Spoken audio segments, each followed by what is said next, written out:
Assalamualaikum warahmatullahi wabarakatuh. Alhamdulillahirabbil alamin wassalatu wassalamu ala asyrafil mursalin sayyidina Maulana Muhammadin wa ala alihi wa sahbihi asmain, amma ba'du. Yang kita hormati bersama Bapak Profesor Dr. Rustono selaku Rektor, yang saya hormati Haji Ahmad Sudi selaku Ketua Yayasan, Dr. Haja Lulu Eliana selaku Wakil Rektor, Bapak Suyanto dan Pak Tri Leksono yang saya hormati, semua teman-teman di Universitas Veteran yang saya hormati. Judul yang kita pakai hari ini atau sore ini adalah muhasabah dan munajat kebangsaan. Saya cerita sedikit tentang teks resminya kebangsaan. Jadi kalau dalam bahasa Arab, kebangsaan atau komunitas itu disebut al-mustama'. Dulu Rasulullah SAW pernah mengingatkan kita semua akan hak-hak bertetangga atau hak-hak bersosial. Ada satu orang yang punya 3 hak, yaitu dia seorang muslim, berarti saudara seagama. Dia kerabat Anda, berarti saudara karena kerabat, unsur genetik. 3, karena dekat. Sehingga tetangga yang seperti ini punya 3 hak, yaitu hak satu agama, satu kerabat, dan satu komunitas. Kedua, yang punya 2 hak, yaitu dekat dan seagama tapi tidak keluarga. Terus ketiga, yang punya 1 hak, yaitu atas nama mereka dekat meskipun beda agama. Sehingga dari dulu Islam tidak pernah bermasalah ketika berteman sama non-muslim, sama komunitas yang macam-macam. Karena ketika kita bertetangga, siapapun dia itu punya 1 hak untuk kita berbuat baik sebagai atas nama tetangga, disebut hakul jar.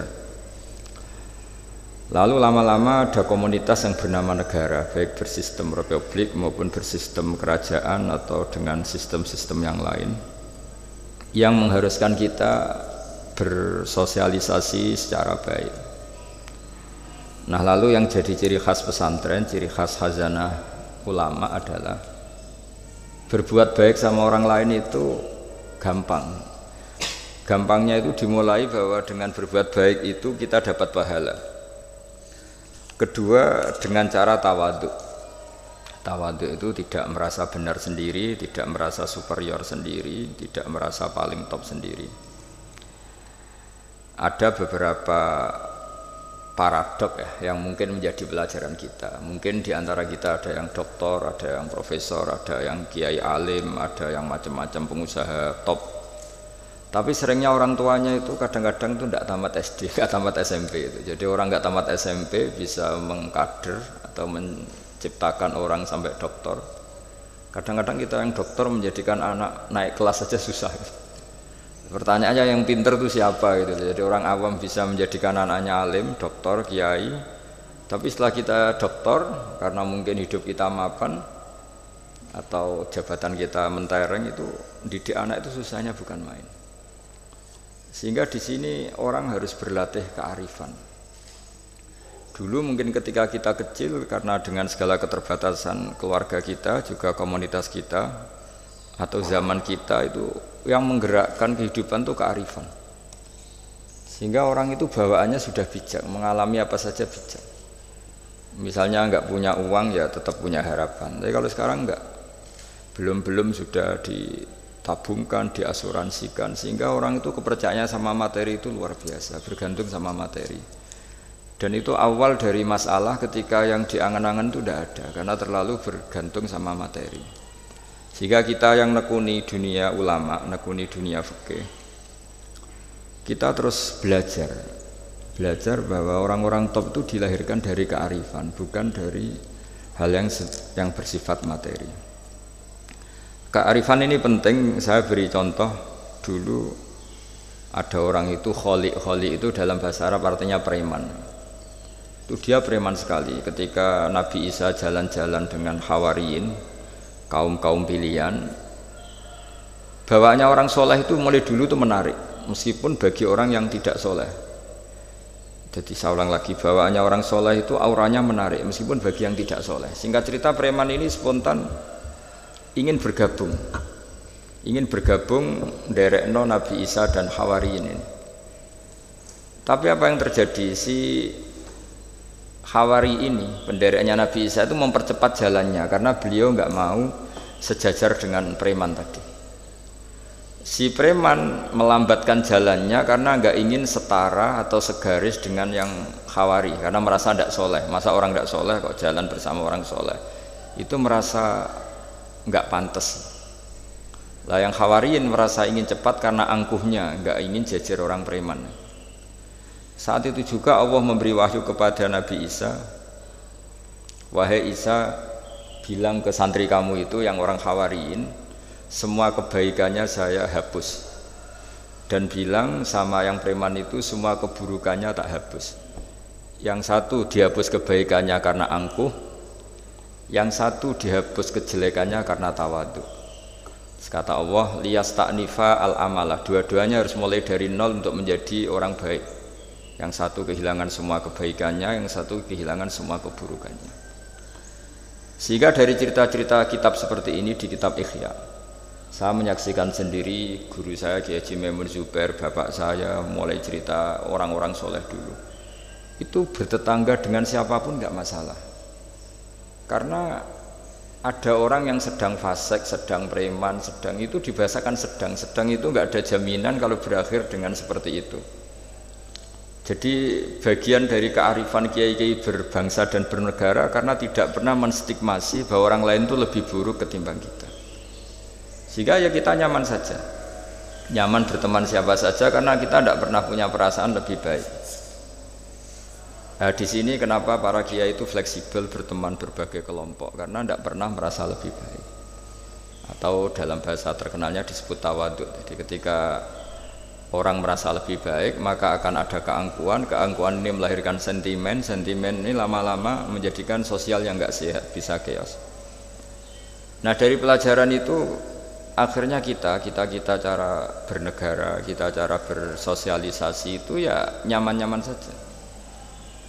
Karena Allah Ta'ala itu membuat status sebenarnya itu di akhir, disebut husnul khotimah atau su'ul khotimah. Jadi banyak dicerita orang-orang dulu, orang yang nyantri dari awal niat nyantri nggak jadi wali. Sunan Kalijogo yang pertama kenal Sunan Bonang karena ingin garong, karena ingin begal, dalam cerita-cerita yang legendaris itu justru jadi santrinya dan jadi wali. Jadi perkenalan yang awalnya tidak baik berakhir dengan baik. Kadang-kadang perkenalan yang baik berakhir dengan kroni, dengan macam-macam yang tidak baik. Nah, dari sekian peristiwa itu akhirnya para ulama menyimpulkan bahwa hanya biyadihi al-amru, hanya Allah yang bisa mengendalikan semua urusan. Sampai-sampai Nabi misalnya kurang berkenan sama namanya Wahsy, karena Wahsy itu pembunuh Sayyid Hamzah, paman yang paling dicintai Rasulullah. Itu mangkelnya Nabi sebagai manusia itu yang mangkel betul, tapi sama Allah justru Wahsy ini dikasih hidayat, kemudian menjadi Islam dan Islamnya baik sekali. Dan dulu ada sahabat namanya Sa'labah, itu pecinta masjid, sering ibadah. Tapi karena mungkin saking overnya atau gimana, dia trauma jadi orang soleh, malah jadi orang nggak bener. Cerita-cerita seperti ini tuh memang nggak bisa digeneralisir, untuk curiga sama orang-orang soleh. Tapi saya pastikan cerita seperti ini tuh melahirkan kearifan bahwa manusia itu akan selalu dalam tanda petik ketakutan, dalam kekhawatiran bahwa mereka tidak bisa mengakhiri hidupnya dengan baik. Sehingga di sini melahirkan kearifan, dan dari kearifan itu kita bernegara itu akan baik, karena kita tidak mungkin menstigmasi kelompok lain itu sangat buruk atau sangat bahaya atau ancaman, karena kita sama-sama punya kearifan untuk berkawan, bersosialisasi.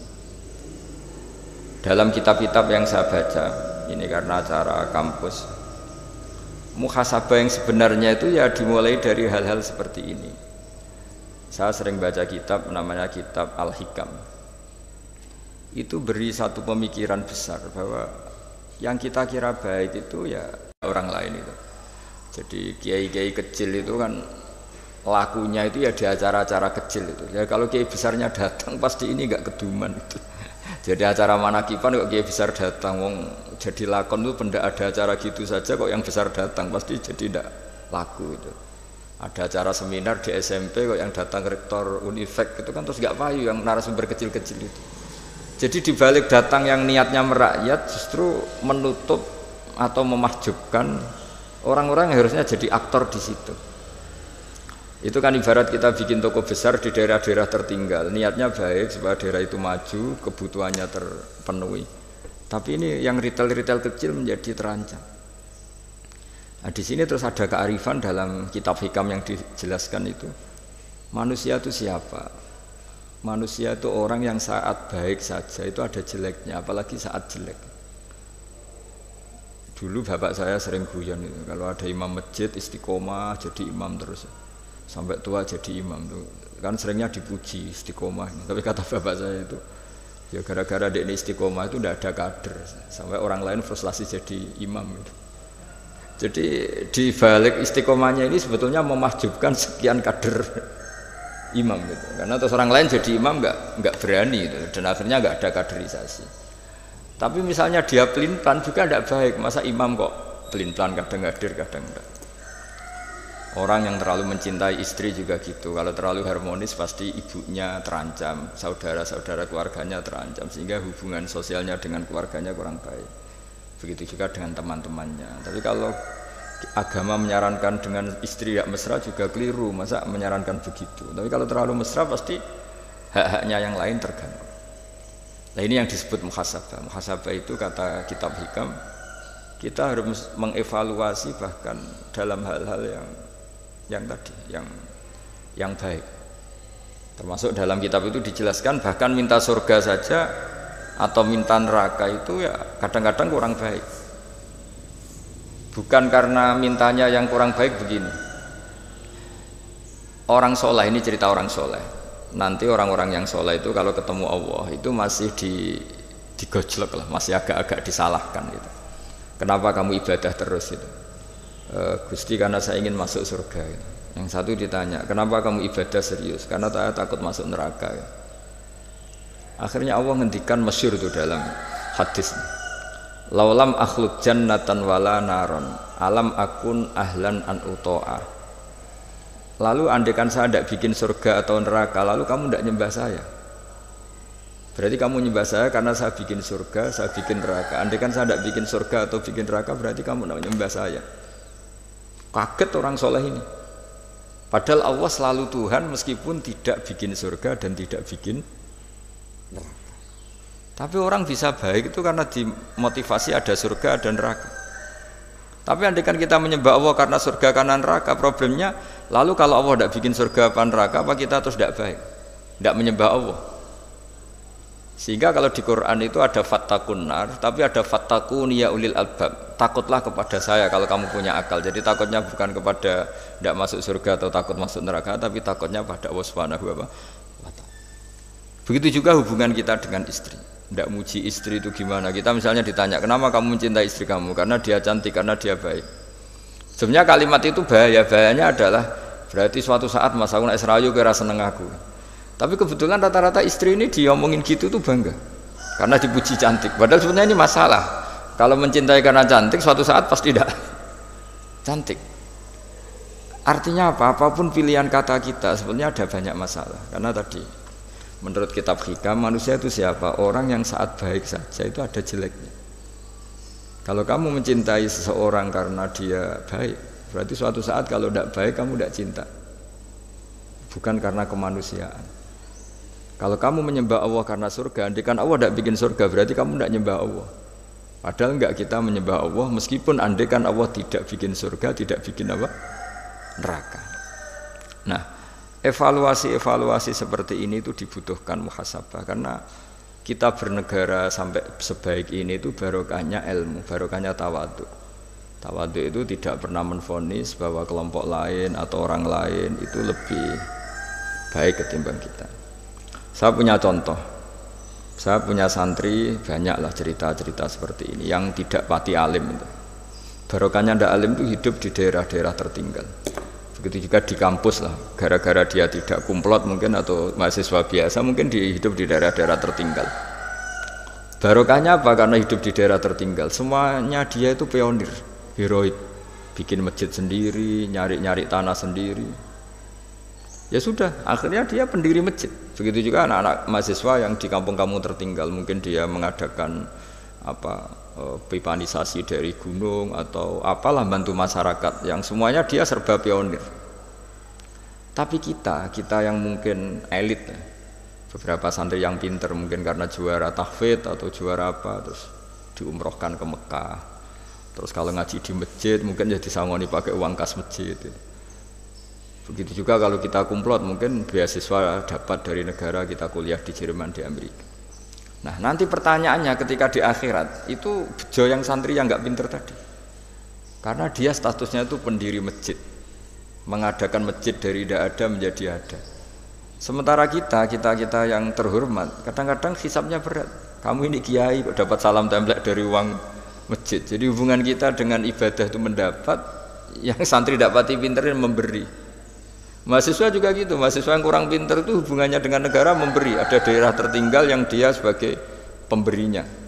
Pemberi itu artinya mengatur daerah situ yang tertinggal, punya akses jalan, barokahnya dia, punya mata air, barokahnya dia. Kadang-kadang yang pinter hubungannya dengan negara mendapat. Nah di sini namanya muhasabah. Jadi ya tapi terus kita menyariatkan kalau gitu goblok saja Gus, ya jangan masa goblok disyariatkan gitu.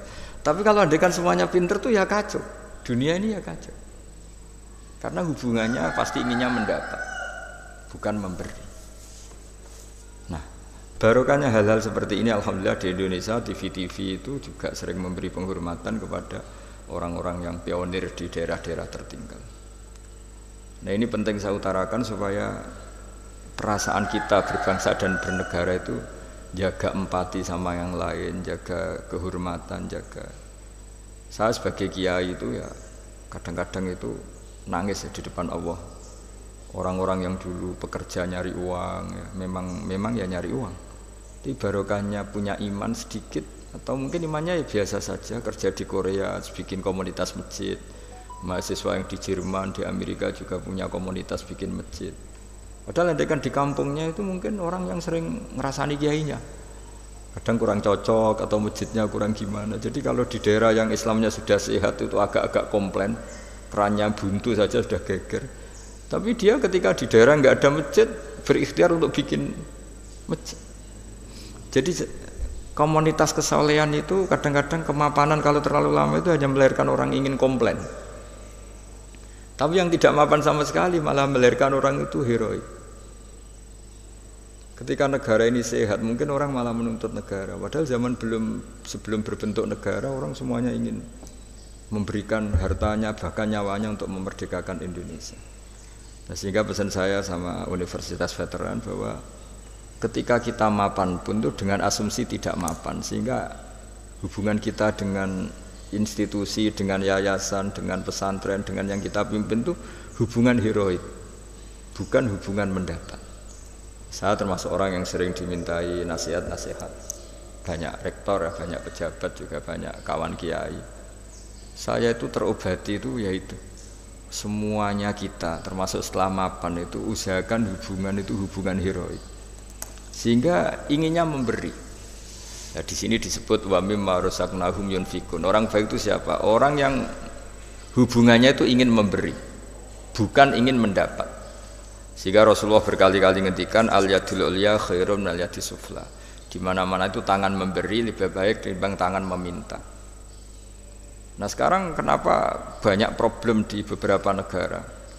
Karena ketika orang terus pinter atau pinter lah, saya tidak perlu nyebut terus jadi apa. Hubungannya itu kalau sudah pinter jadi dosen elit harus dapat berapa, kalau kiai elit harus dapat berapa. Nah, itu kalau semuanya ingin mendapat, ini negara bisa pusing. Yang guru besar ingin dapat banyak karena guru besar, kiai besar karena kiai besar. Yang miskin juga ingin mendapat karena miskinnya. Nah, kalau semua orang yang pinter, yang bodoh, setengah pinter, setengah bodoh hubungannya dengan negara ingin mendapat, ini negara bisa keteter. Tapi kalau hubungannya ingin memberi, Atau kalaupun ingin mendapat ya sumbut lah, kalau orang Jawa sumbut dengan yang diberikan. Itu insya Allah semuanya akan stabil.